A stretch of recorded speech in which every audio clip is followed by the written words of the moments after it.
నమస్కారం. భక్తి టీవీ ప్రత్యేక చర్చా కార్యక్రమానికి స్వాగతం. వినాయక చవితి రోజు గణపతిని పిల్లలు పెద్దలు ఎంతో భక్తి శ్రద్ధలతో పూజిస్తారు. అలాగే నిమజ్జనోత్సవాలను ఎంతో ఘనంగా నిర్వహిస్తారు. అసలు ఈ నిమజ్జనోత్సవాల ప్రాముఖ్యత, అంతరార్థం గురించి ఇవాల్టి ప్రత్యేక చర్చా కార్యక్రమాన్ని ప్రారంభించబోతున్నాం. ముందుగా అతిథుల పరిచయం. డాక్టర్ వాణికుమార్ గారు, ప్రముఖ ఆధ్యాత్మికవేత్త. నమస్కారం అండి. కృష్ణానంద స్వామి గారు, కృష్ణగిరి క్షేత్రం పీఠాధిపతి. నమస్కారం సార్. డాక్టర్ భగవంతరావు గారు, భాగ్యనగర్ గణేష్ ఉత్సవ సమితి ప్రధాన కార్యదర్శి. నమస్కారం అండి. డాక్టర్ సాయి భాస్కర్ రెడ్డి, ప్రముఖ పర్యావరణవేత్త. నమస్కారం సార్. ముందుగా వాణికుమార్ గారు, అసలు ఈ గణేష్ ఉత్సవాల్లో నిమజ్జనం అనేది చాలా ప్రత్యేకంగా ఉంటది. అంటే అసలు ఈ నిమజ్జనం యొక్క అంతరార్థం ఏంటి? శుక్లాం వరధరం విష్ణు శశివర్ణం చతుర్భుజం ప్రసన్నవదనం ధ్యాయేత్ సర్వవిఘ్నోపశాంతయే. మీరు అడిగిన ప్రశ్న ఈ శ్లోకంలోనే ఇమిడుంది. ఎందుకంటే సర్వ విఘ్నోపశాంతయే అంటే అన్ని విఘ్నాలని తొలగించటం కోసం విష్ణు అంటే సర్వ వ్యాపకుడు, అన్ని చోట్ల వ్యాపించుండేటువంటి వినాయకుడిని ప్రార్థిస్తున్నాను. సర్వ దేవతా స్వరూపుడు వినాయకుడు. మామూలుగా మన ప్రాచీన కాలం నుంచి మన వాళ్ళు పంచభూతాలను ఆరాధిస్తున్నారు, ప్రకృతి శక్తులను ఆరాధిస్తున్నారు. ఇందులో ఈ పంచభూతాల్లో తీసుకుంటే పృథివీ వ్యాపస్తేజో వాయురాకాశాలు, పృథ్వీ తత్వానికి ప్రధానంగా చూసేటువంటి వాళ్ళు పరమేశ్వరుణ్ణి ఆరాధిస్తారు. జలతత్వం ప్రధానంగా తీసుకునేటువంటి వాళ్ళు వినాయకుడిని ఆరాధిస్తారు. అలాగే తేజోతత్వం ప్రధానంగా స్వీకరించేటువంటి వాళ్ళు దుర్గామాతని, అమ్మని సేవిస్తారు. తర్వాత వాయుతత్వాన్ని ప్రధానంగా తీసుకునేటువంటి వాళ్ళు సూర్యుడిని ఆరాధిస్తారు. అలాగే ఆకాశతత్వాన్ని ప్రధానంగా తీసుకునేటువంటి వాళ్ళు విష్ణువుని ఆరాధిస్తారు. ఈ క్రమంలో మనకి సకల దేవతారూపుడైనటువంటి వినాయకుడిని ఆరాధించడం అనేటువంటిది పంచభూతాత్మకమైనటువంటి ఆ స్వామిని ఆరాధించడం అనేటువంటి ఉద్దేశం.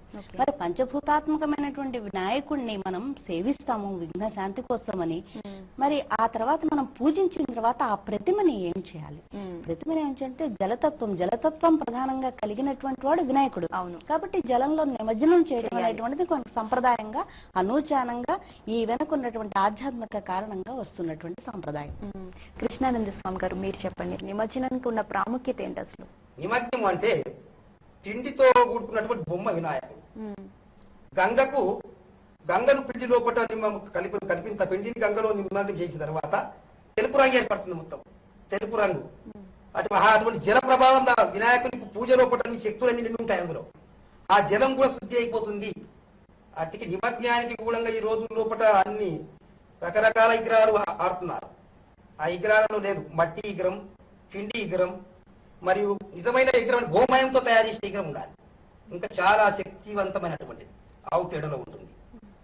గోమయంతో తయారు చేసినటువంటి విగ్రహం లోపల చాలా శక్తులు ఉంటాయి అన్నమాట. అటువంటి విగ్రహాలను నిమగ్నం చేయడానికి బాగుంటుంది. ఓకే, భగవంతరావు గారు, అసలు ఈ నిమజ్జనోత్సవాలు ఎప్పటి నుంచి ప్రారంభమయ్యాయి? మన భారతదేశం లోపల బాలగంగాధర్ తిలక్ పూనా నగరం లోపల ఈ యొక్క గణేశోత్సవాలను, సామూహిక ఉత్సవం ప్రారంభించారు. ఏ వినాయకుడైతే మన ఆధ్యాత్మిక దృష్ట్యా తరతరాల నుండి మనం పూజిస్తున్నాం.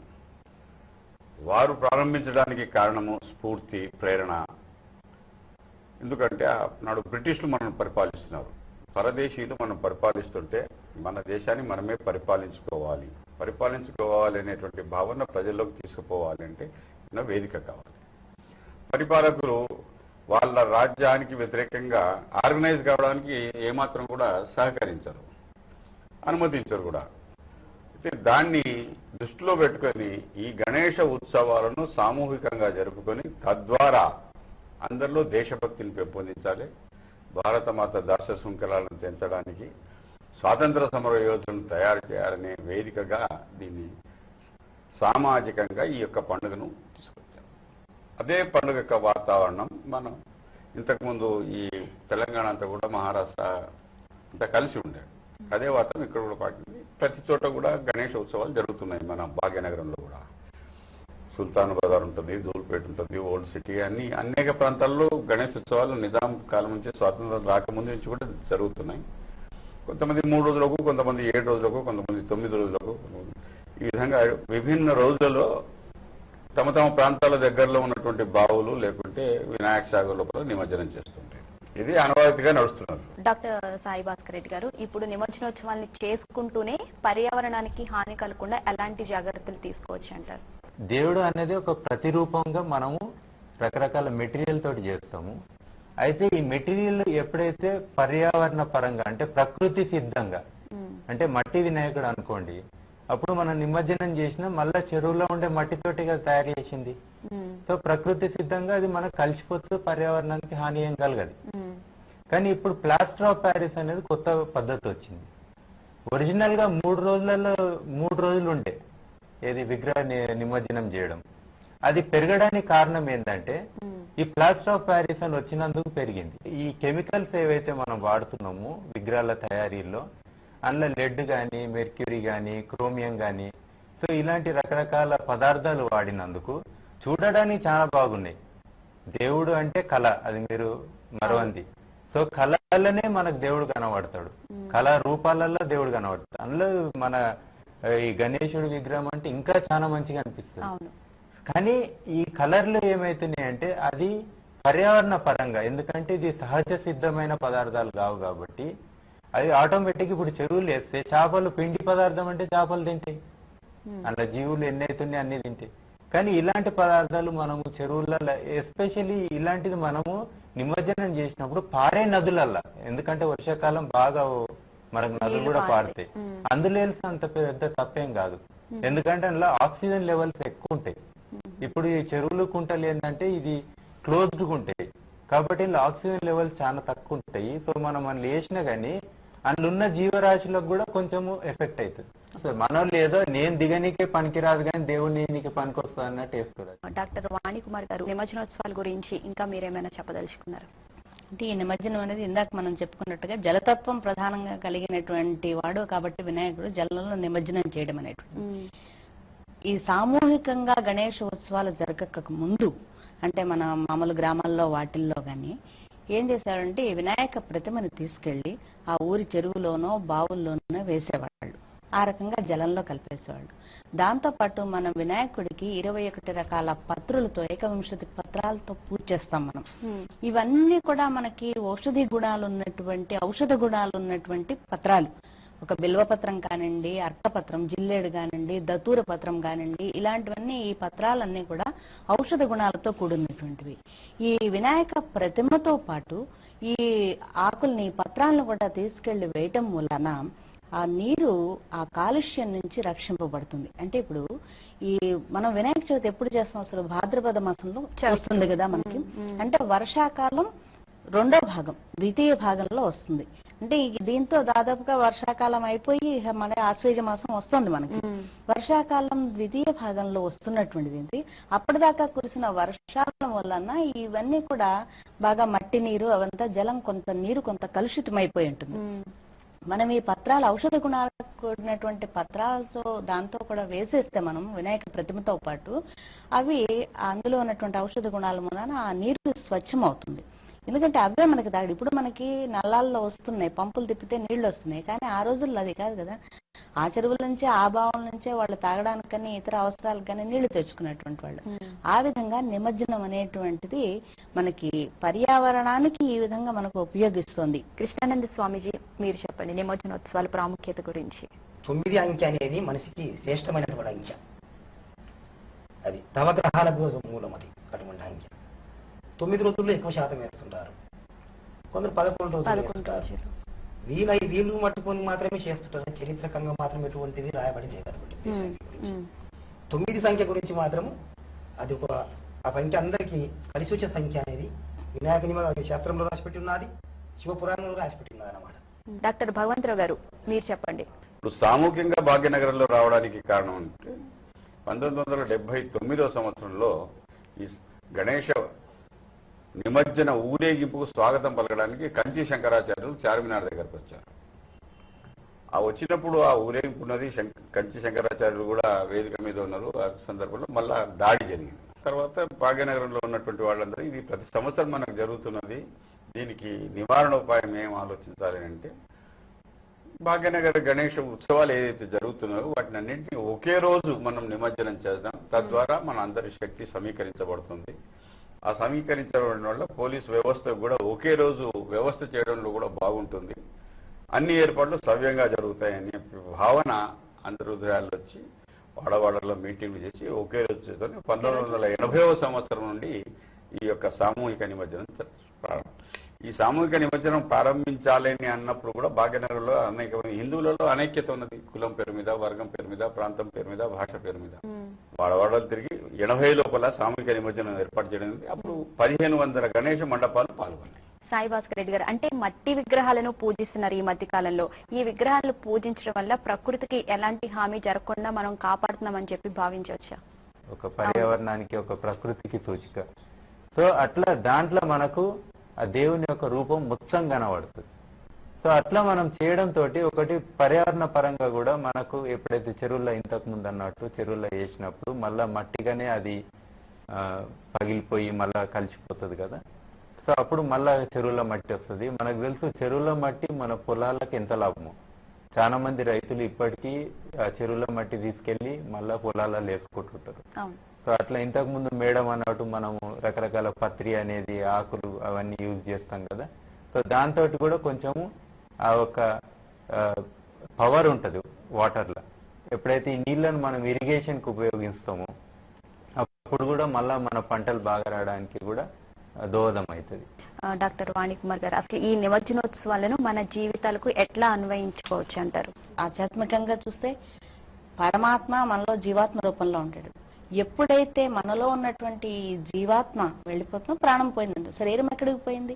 మనం చాలా వేదాంత పరంగా చూస్తే శరీరమే నేను అనుకుంటే మరి శరీరం ఇక్కడే ఉంది కదా, ప్రాణం పోయింది. ఆ ప్రాణం ఏంటి?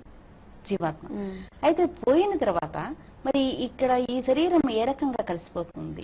ఈ పంచభూతాల్లో అంటే పృథ్వీలో కలిసిపోతుంది, ఆకాశం ఆకాశంలో కలిసిపోతుంది, వాయువులో కలిసిపోతుంది, పంచభూతాల్లోనే కలిసిపోతుంది.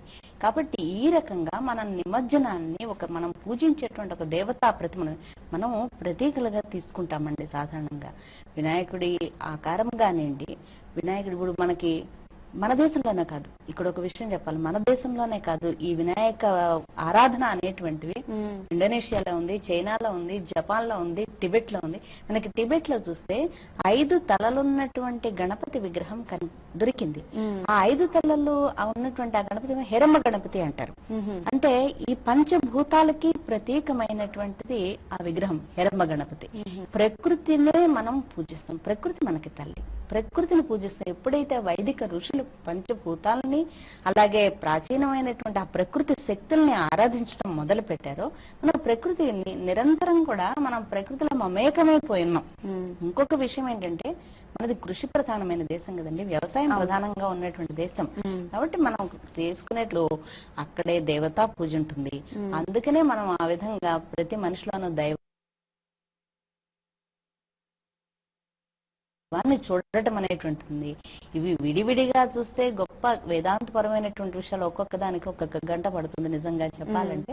కానీ స్థూలంగా చెప్పాలంటే ఇవన్నీ కలిసిపోయినటువంటివి కాబట్టి మనం ఈ రకంగా దేవతారాధన చేసుకుంటూ మళ్ళీ ఏ పాంచభౌతికమైనటువంటి శరీరం మనకుందో, ఏ పాంచభౌతికమైనటువంటి విగ్రహాన్ని మనం పూజిస్తున్నామో, సర్వదేవతారూపుడైనటువంటి ఆ వినాయకుడిని పంచభూతాలతో కలిసినటువంటి వినాయకుడిని పూజిస్తున్నాము, ఆ రకంగా నిమజ్జనం కూడా చేస్తున్నాం. కృష్ణానంద స్వామీజీ మీరు చెప్పండి.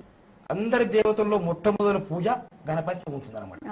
ఎందుకుంటుంది మొట్టమొదటి పూజ అంటే? గణనాథుడు అంటే గణములకు నాథుడు ఆయన. గణములు అంటే వృక్షగణము, జంతుగణము, మనిషి గణము, పక్షిగణము, అన్ని గణాలు ఉన్నాయి. అన్ని గణాలకు కూడా నాథుడు అతడే అనమాట. విశ్వనాథుని కుమారుడు గణనాథుడు.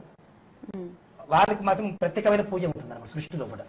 ప్రతి ఒక్కరు కూడా మనకు గణపతి రూపం వర్ణించుకుంటే మనం ఎలా జీవించాలా అనేది మన మొత్తం గణపతి రూపంలో మనకు అర్థమైపోతుంది అన్నమాట. నిమజ్జనోత్సవం గురించి ఎలాంటి జాగ్రత్తలు మీరు తీసుకుంటారు? అలాగే భక్తులు కూడా ఎలాంటి జాగ్రత్తలు తీసుకుంటే ఎలాంటి ప్రాబ్లమ్స్ లేకుండా ఈ నిమజ్జనోత్సవాన్ని ఘనంగా నిర్వహించుకునే అవకాశం ఉంటుంది అంటారు?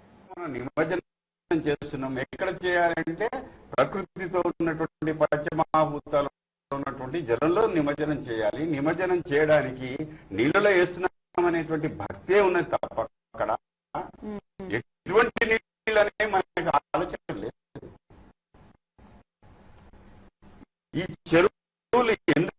కాలుష్యం అవుతున్నాయి అంటే ఈనాడు చెప్తున్నటువంటి పర్యావరణవేత్తలు ఏదైతే ఉన్నారో వినాయకుని విఘ్నేశ్వరుని యొక్క నిమజ్జనం వల్ల కాలుష్యం ఏర్పడుతుంది అనేది తప్పు. కెమికల్ ఇన్ఫ్లుయెన్స్ అన్ని వచ్చి ఇక్కడ కలుస్తున్నాయి.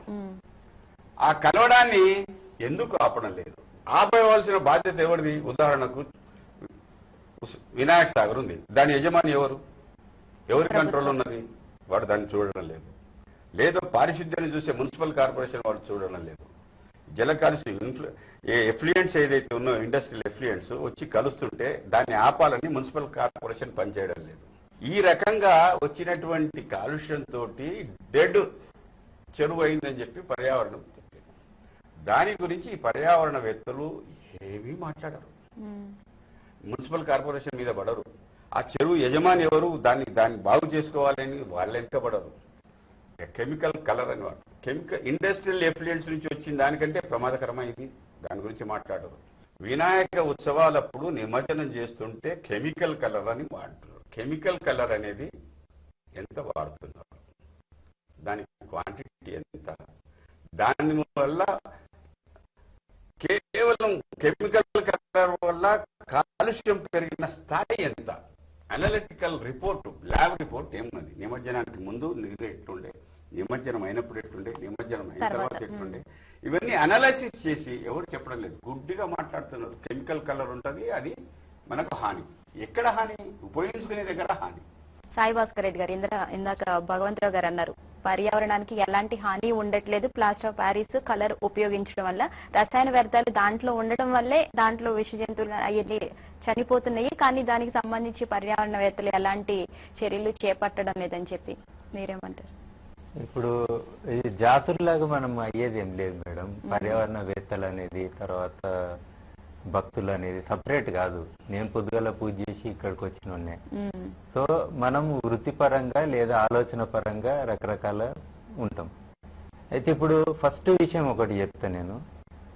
ఇంతమంది భక్తులు వస్తారు కదా, ఎంతమంది భక్తులు అదే హుస్సేన్ సాగర్ లేదా వినాయక్ సాగర్ లా స్నానం చేయడానికి రెడీగా ఉన్నారు? ఒక్కసారి సంవత్సరానికి ఒకటే రోజు చేయండి, మన దేవుని కూడా ఒకటే రోజు, డిఫర్ అయ్యేది ఏం లేదు.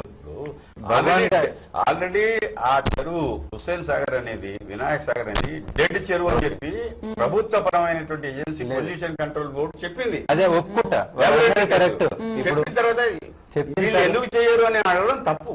కరెక్ట్ అన్నారు భగవాన్ గారు, కరెక్ట్ చెప్పారు. ఆల్రెడీ డెడ్ అన్నారు. డెడ్ అన్న దాంట్లో దేవుళ్ళని ఎందుకు వేస్తున్నాము అనేది క్వశ్చన్. ఇప్పుడు మనిషి స్నానం ఎందుకు చెప్పాను నేను? భక్తితోటి జలంలో సమర్పించాలి. ఆ జలం పరిశుద్ధంగా ఉండాలని చూసే బాధ్యత ఎవరిది? ప్రభుత్వానికి. ప్రభుత్వం మనం సపరేట్ కాదు. ఒకటి మనం ఆలోచన చేద్దాము. ఇంకొకటి అసలైన మాట అయితే కెమికల్ అనే పదం కాదు, డ్రైనేజ్ నీళ్లు కలుస్తున్నాయి డైరెక్ట్. కనీసం 3 మెయిన్ పైప్ లైన్లు అందులోకి కలుస్తున్నాయి. ఖైరతాబాద్ ఏరియా అనండి, ఇంకొకటి జీడిమెట్ల సైడ్ కించి వచ్చే ఏరియా అనండి, ఇంకొక దగ్గరికి ఉన్నాయి, డైరెక్ట్ కలుస్తున్నాయి. ఇప్పుడు మనం ఇంతమంది ఒక్కరు కాదు కదా, ఇది సెంటిమెంట్, అది కూడా గుర్తుపెట్టుకోండి. పర్యావరణం వేరే భక్తి వేరే అనకండి, అది చాలా తప్పు. మన గణేశుల విగ్రహాల మూలాన కలుషితం అవుతుంది అనడము తప్పు. ఓన్లీ దీంతో అవుతుందనే తప్పుడు. అది వారు కూడా ఒప్పుకున్నారు, నేను కూడా ఒప్పుకుంటున్నాను. నేను అంటున్నా గణేశుని దేవుళ్ళను నేను ఎప్పుడు వీరు తప్పు చేస్తూ అంటే ఆ విగ్రహాల ద్వారా మనకు కలుషితం అవుతుందని నేను ఎప్పుడు అంటలేను, ఆ విషయం ఒకటి అంటలేను. కానీ ఇప్పటికి కూడా మనకు ఈ గణేశుల నిమజ్జనం పరంగా కానీ కల్చరల్ గా కానీ ఎట్లా ఆలోచన చేసినా ఈ హుస్సేన్ సాగర్ చాలా ముఖ్యమైనది. దీన్ని మనం కాపాడుకోవాలి, 100% కాపాడుకోవాలి. మన ఈ భక్తి శ్రద్ధలు ఇంకా మన ఎక్కువ మంది అయితే వారు అన్నట్టు కల్చరల్ వాల్యూస్ ఉన్నాయి, హిస్టారికల్ వాల్యూస్ ఉన్నాయి. సో అన్ని వాల్యూస్ మనకు ఉంటాయి అక్కడ. ఇప్పుడు వీరు చెప్పే దాంట్లో దృక్పథంలో ప్రజెంట్ చేయడంలో తేడా ఉంది. మీరు పర్యావరణం గురించి మాట్లాడుతున్నారా, లేకపోతే అక్కడ నిమజ్జనం చేయొద్దని మాట్లాడుతున్నారా? పర్యావరణం గురించి మాట్లాడితే నిమజ్జనం సమయంలోనే ఎందుకు మాట్లాడతారు, సంవత్సరం అయితే ఎందుకు మాట్లాడరు? ఇండస్ట్రియల్ ఎఫ్లుయెంట్స్ 360 రోజులు వచ్చి కలుస్తున్నాయి. ఈ యొక్క కచ్చానాల మోరీలు ఏవైతే ఉన్నాయో బేగంపేట వాటి గురించి ఎందుకు ఇప్పుడు ఏ ఉధృత స్థాయిలో ప్రచారం చేస్తున్నారో కాలుష్యం గురించి 360 రోజులు ఆ కాలుష్యం గురించి గొంతెందుకు ఎత్తడం లేదు, దానికి ఎందుకు ఉద్యమించడం లేదు, దానికి ఎందుకు పని చేయడం లేదు? ఇది ప్రభుత్వం మీద ఒత్తిడి తీసుకురావాలి, ఎందుకు తీసుకురావడం లేదు? అంత అయిపోయిన తర్వాత ఈ నిమజ్జన సమయంలోనే అసలు వినాయకుని విగ్రహం మీద కలర్, కెమికల్ కలర్ ఏదైతే అంటున్నారో కెమికల్ కలర్ పక్కకు పెడదాం. ఎకో ఫ్రెండ్లీ కలర్ ఆంధ్ర రాష్ట్ర ప్రభుత్వం కానీ ఈ పర్యావరణవేత్తలు కానీ ఒక అడ్రస్ అడుగుతా, ఏడో దొరుకుతుంది చెప్పండి, పోయి తీసుకొస్తే అదే కలర్ మేము వాడదాం.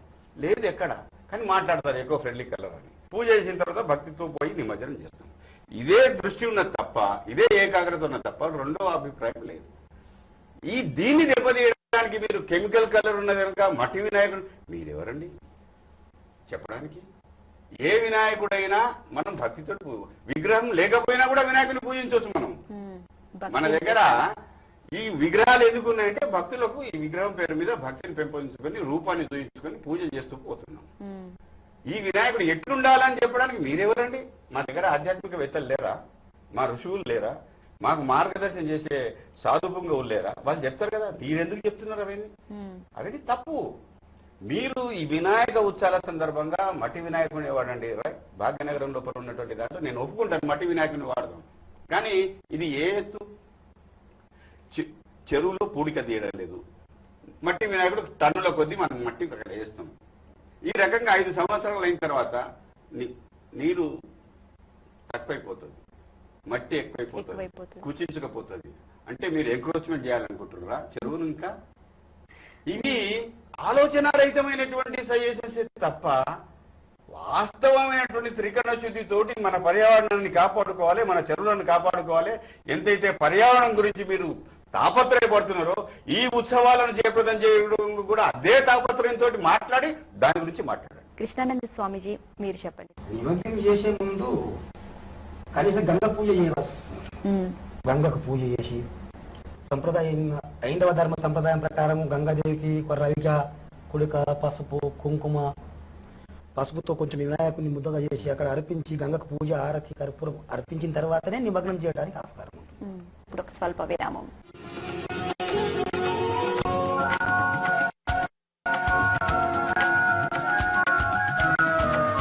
డాక్టర్ వాణికుమార్ గారు మీరు చెప్పండి. ఇప్పుడు మనం బజార్ నుంచి వినాయక విగ్రహాన్ని తీసుకొచ్చినప్పుడు అది విగ్రహం మాత్రమే. అలాగే శిల్పి ఒక శిలని చెక్కుతాడు, విగ్రహంగా చెప్తాడు. ఆ తర్వాత దాన్ని ప్రాణ ప్రతిష్ఠ చేస్తాం. ప్రాణ ప్రతిష్ఠ చేసి అందులో దైవీ శక్తిని ఆవాహనం చేసి మనం అర్ఘ్యపాద్యాదులని సమర్పిస్తాం, షోడశోపచారాలతో పూజిస్తాం. ఆ తర్వాత మనం ఉద్వాసన చెప్పేటప్పుడు కూడా ప్రత్యేకంగా మళ్ళీ తీసి ఒకసారి యథాస్థానం ప్రవేశాన్ని మళ్ళీ పెడతాం. అంటే ఏంటి, అంతటితో మనం వినాయకుడికి ఆ దైవీ శక్తికి మనం వీడ్కోలు పలుకుతున్నట్టుగా ఆ విధమైన పూజాధికాలన్నీ నిర్వర్తించిన తర్వాత పూర్తిగా హారతి అవన్నీ ఇచ్చిన తర్వాత ప్రసాదం అవన్నీ చేసి అందరికీ కూడా, ఇప్పుడు సామాజికంగా సామూహికంగా చేస్తున్నప్పుడు అందరికీ కూడా పెడతారు. ఇట్లా ప్రసాదాలు, ఈ నైవేద్యాలు, మంగళహారతి ఇవన్నీ చేసి అప్పుడు ఆ ప్రతిమను మనం అంతే భక్తితో అంతే శ్రద్ధతో కోలాహలంగా తీసుకెళ్లి నిమజ్జనం చేయడం అనేటువంటిది జరుగుతుంది. కాబట్టి ప్రాణ ప్రతిష్ఠ చేసిన దగ్గర నుంచి ఉద్వాసన జరిపే వరకు వినాయక ప్రతిమానం మనం వినాయకుడు అనే అంటాం. అంటే దైవమే అనే భావంతోనే పూజిస్తాం. ఆ తర్వాత ఆ వినాయకుడిని తీసుకెళ్లి నిమజ్జనం చేయడం అనేటువంటిది జరుగుతుంది. డాక్టర్ భగవంతరావు గారు, భాగ్యనగర్ గణేష్ ఉత్సవ సమితి ప్రధాన కార్యదర్శిగా హైదరాబాద్ వాసులకు ఈ నిమజ్జనోత్సవాల సందర్భంగా మీరు ఇచ్చే సలహా ఏంటి? భాగ్యనగరంలో ప్రతి సంవత్సరం అనవాయితీగా ఈ ఉత్సవాలు జరుపుకుంటాం. ఈ సంవత్సరం కూడా జరుపుకుంటున్నాం. ఈ ఉత్సవాలకు ఎలాంటి అవాంతరాలు, అడ్డంకులు ఉండవు. ముఖ్యంగా ఈనాడు జన ప్రచారంలో ఉన్నటువంటిది ప్రపంచ జీవ వైవిధ్య మహాసభలు మన దగ్గర జరుగుతున్నాయి. అది మన అదృష్టం, మన భారతదేశ కీర్తి ప్రతిష్టని ఇమడింపజేస్తుంది.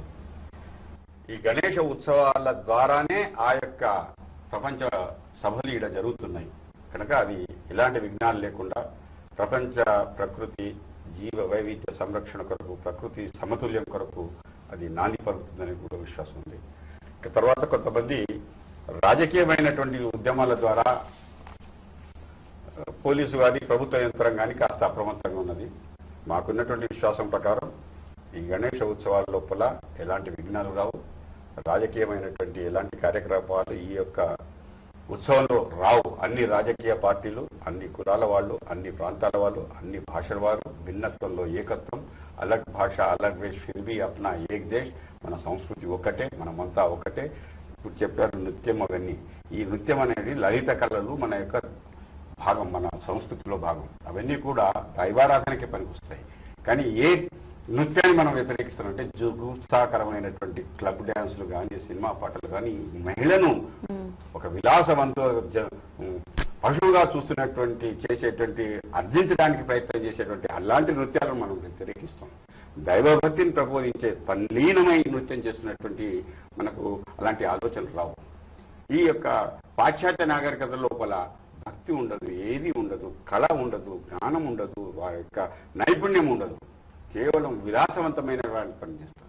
ఆ విలాసవంతమైనటువంటి వాటినన్నింటినీ దూరం చేసి స్వదేశ స్వాభిమాన, స్వసంస్కృతి, స్వధర్మ, స్వదేశ సంరక్షణకు మనం పాటుపడేటువంటి కార్యక్రమాలు తీసుకున్నాం.